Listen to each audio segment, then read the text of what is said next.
जो मुझे दिखाई दे रहा है, जो मैं तथ्यों के साथ, फैक्टों के साथ आपको बताने की कोशिश कर रहा हूं, मैं चाहता हूं इस देश को 2020 में दिखाई दे जाए। और अगर ये नहीं दिखाई दिया तो ये घड़ी और ये मौका दोबारा नहीं आएगा। इसलिए इस घड़ी को, इस समय को, इस क्षण को ये मान के चलिए कि जो आया है वो किसी पार्टी का नहीं है, किसी विचारधारा का नहीं है, वोट मांगने नहीं आया, न मैं आऊंगा। इसलिए ये महत्व नहीं है कि करोड़ों लोग आ रहे हैं और 2 लोग आ रहे हैं। मैं हर दिन ये मानता हूं कि मेरे जीवन का कम हो रहा है, हर दिन कम हो रहा है। ऐसा ना हो कि मुझे ये अफसोस हो कि जब मेरे पास दिन थे तो मैं कुछ और काम में लगा हुआ था। इसलिए मेरी कोशिश है कि रात के 10 बजे, 12 बजे मुर्तजापुर हो, चंदौसी हो, कोई जगह भी हो, अगर 5 लोग भी मेरी बात को समझ जाएंगे और अगर वो जीने लगेंगे तो ये राष्ट्र बच जाएगा। सिर्फ इतना ही पर्पस है। अपने बच्चों से, अपने अड़ोस पड़ोस के लोगों से 50 साल के लिए मैं आपसे कह रहा हूं, मैं फिर कह रहा हूं, मेरा कोई राजनीति में कोई एजेंडा नहीं है। किन्हीं कारणों से कोई राष्ट्रपति के माध्यम से कोई दबाव हो जाए मेरे ऊपर तो उस दिन मैं कहना बंद कर दूंगा। लेकिन जब तक बोल रहा हूं तब तक एक बात आपसे कह रहा हूं, आप जड़ को नहीं समझ रहे। आप जिस समस्या को समझ रहे हैं कि ये आज दिल्ली में है, वो आज अमरावती में भी है। अमरावती से चलकर मुर्तजापुर आने में आधा घंटा लगेगा। आप मत समझिए कि आपके दरवाजे पे अगर वो संकट और वो जिहादी और इस्लामिक आतंकवादी नहीं आया है तो आप इस फतफुलेवे में रहें कि नहीं, कोई फर्क नहीं पड़ता है, हम तो कई सौ सालों से हैं भाई। 5000 साल पुरानी सभ्यता के लोगों में से जो लोग लाहौर में 1935 में हमारी तरह बकवास कर रहे थे, हमारी तरह चिल्ला चिल्ला के लाहौर में कह रहे थे, लाहौर के अखबार पढ़ लीजिए जाके, आप कोई गए नहीं, मेरे जीवन के 12 साल उस मुल्क में कटे हैं।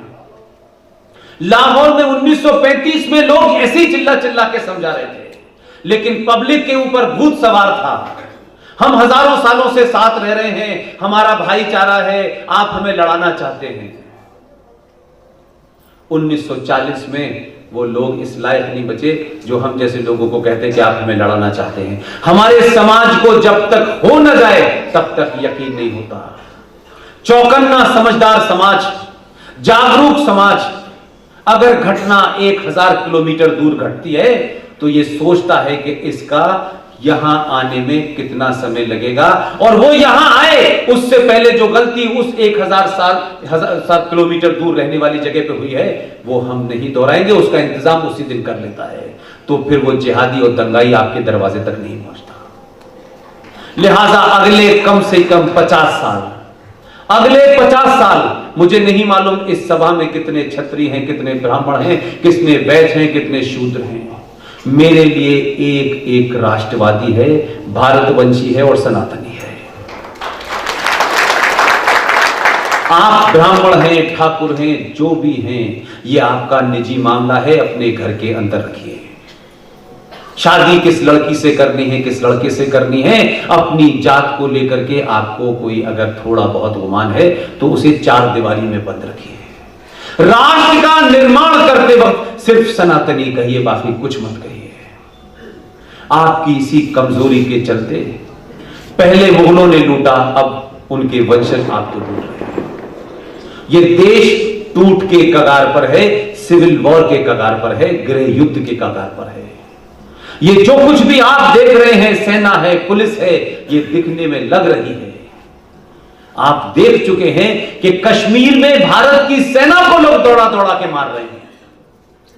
कश्मीर में जो कुछ हो रहा है वो वहां के लोग मार रहे हैं। वहां सेना का मोरल देखिए। और दिल्ली की सड़कों पे, पटना की सड़कों पे, कटिहार की सड़कों पर, रामपुर में, बिजनौर में जो लोग पुलिस को दौड़ा के मार रहे हैं, आप थोड़ी देर के लिए सोचिए ये स्थिति कितनी खतरनाक है। एक हथियारबंद पुलिस वाले को जो इस देश की सरकार के बनाए कानून को बचाने के लिए उन्हें रोक रहा है, उन हथियार समेत लोगों के हथियार भी छीने जा रहे हैं, उनकी पिटाई भी हो रही है। ये 2020 का दृश्य आपको नहीं लगता कि सिर्फ चंद दिनों का इंतजार लोग कर रहे हैं। मैंने चंदौसी में एक बात कही, ये बिल्कुल वही बात है जो मैं पिलासी की लड़ाई की बात कहता हूं। जब इस देश को तोड़ने वाली ताकतें, जिना वाली आजादी मांगने वाली ताकतें पूरी ताकत के साथ भारत की पुलिस को हमला करती हैं और भारत की पुलिस उन्हें हमला करने से रोकती है, अभी उसने रिटेलिएशन में कुछ किया ही नहीं। थोड़ी देर के लिए सोचिए कि अगर पुलिस ना हो तो जो लोग आग लगा रहे हैं बसों में, रेल की पटरियां उखाड़ रहे हैं, भारत के संसाधनों पर हमला कर रहे हैं, यह भीड़ किसकी तलाश में भाग रही है सड़कों पे? अगर पुलिस नहीं होगी तो यह भीड़ आपके घर पे आग लगाएगी। वो पुलिस वाला आपके और दंगाइयों के बीच में एक दीवार का काम कर रहा है और आप घर के अंदर टीवी देखते हुए देख रहे हैं, ये अच्छा सीन है, ये अच्छा सीन है, देखो यहां पे ऐसा हुआ, यहां पे पुलिस वाले ने मारा, देखो पुलिस वाले को ये कैसे मार रहे थे। आपकी भी कोई भूमिका होगी या नहीं होगी? इसलिए मैंने कहा कि सिर्फ छतरी का काम नहीं था प्लासी की लड़ाई में, युद्ध में सिर्फ छतरी लड़ेगा, बाकी देश जो है टीवी देख रहा था। आज आप वही काम कर रहे हैं। उस पुलिस वाले की मदद के लिए आपको कम से कम खड़ा होना होगा। आपको काउंटर सड़क के ऊपर एक मौन प्रोसेशन निकालना होगा ताकि भीड़ तंत्र इस बात को डरे कि हमारी गिनती अगर है तो हमसे 10 गुना गिनती इस देश में राष्ट्रवादियों की। आपको पत्थर फेंकने की आवश्यकता नहीं, लेकिन अपने होने का सबूत दीजिए। टेलीविजन के चैनल बदलने से, न्यूज देखने से राष्ट्रवाद मजबूत नहीं होगा। वो सिर्फ पुलिस वाला, क्योंकि वो सरकार की वर्दी पहना है इसलिए उसको मारा जा रहा है, वो सिर्फ इसलिए मर रहा है। ये सिर्फ देश बचाना फौज का और पुलिस वाले का काम नहीं है, इसमें आपकी भूमिका है। ये रात में जो आप सुन रहे हैं, इससे मुझे लगता है कि आपके अंदर कहीं ना कहीं उस चीज का बोध हो रहा है कि जो काम आपके पूर्वजों ने नहीं किया और जो आपने किसी भुलावे में नहीं किया, उसकी तरफ आपका पहला कदम है। लिहाजा अगले 50 साल तक किसकी सूरत आपको अच्छी लगती है, किसकी नहीं लगती है। हजारों काम ऐसे हुए होंगे जो निजी तौर पे मेरे खिलाफ हो सकते हैं।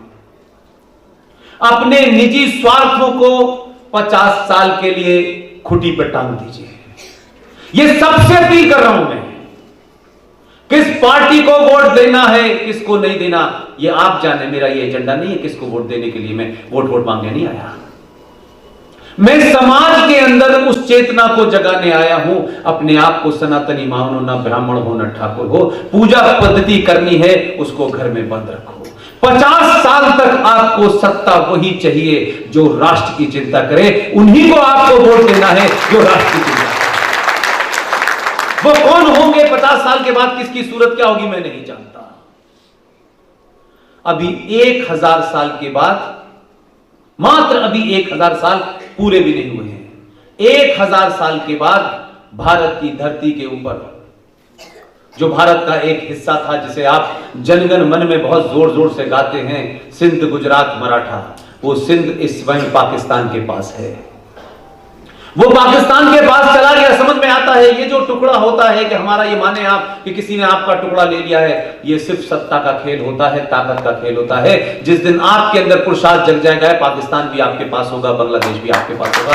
ये कोई बड़ी चीज नहीं है। ये जमीन का टुकड़ा चला जाने से आपके अंदर मायूसी नहीं आनी चाहिए कि हम कमजोर हैं, हम डर गए हैं। दुनिया में बाउंड्री बदलती रहती है, देश बनते हैं, मिट जाते हैं, कोई नई बात नहीं। सिक्किम भी एक देश था किसी जमाने, आपका सूबा है। गोवा भी एक देश था किसी जमाने, आपका सूबा है। कोई नई बात नहीं है, इससे मत घबराइए। सबसे बड़ी बात यह है, राजनीतिक भारत के टुकड़े बहुत हुए हैं। क्या आपको 5 अगस्त 2019 से पहले क्या आपको लगता था कश्मीर आपका है? अब क्या हो रहा है?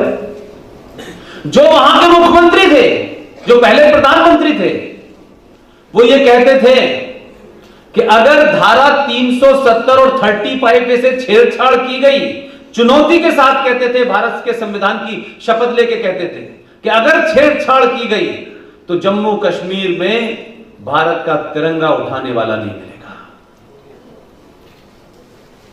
अभी सिर्फ 2 को भेजा है आपने।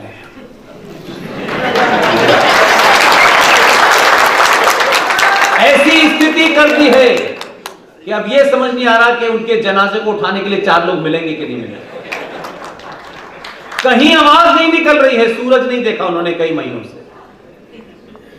370 भी गई, 35 भी गई, और ये इसलिए नहीं गई है कि सरकार बहुत मजबूत है ना।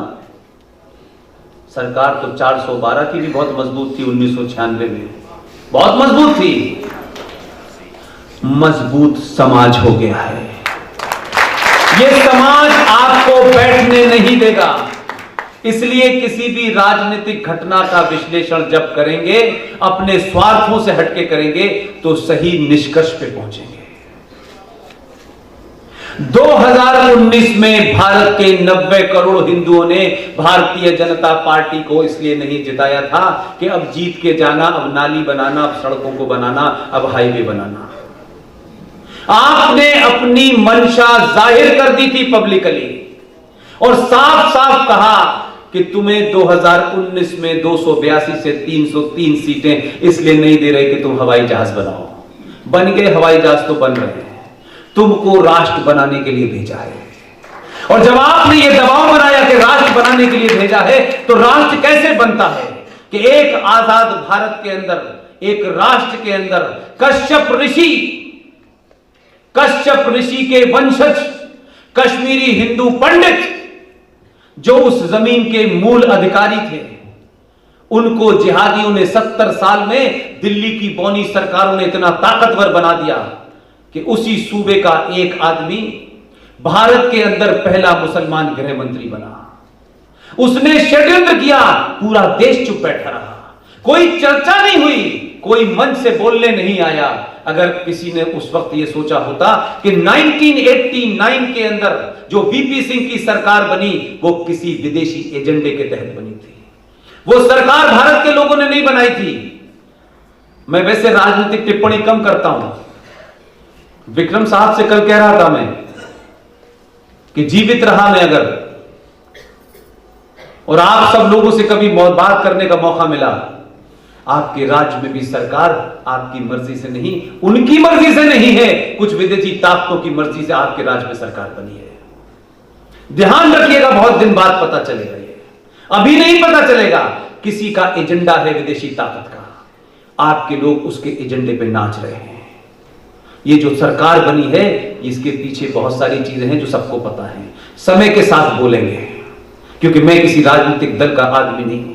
इसीलिए 1989 में वीपी सिंह की सरकार में पहला मुसलमान गृह मंत्री क्यों बनाया गया और किसे बनाया गया, ये आपको नहीं पता।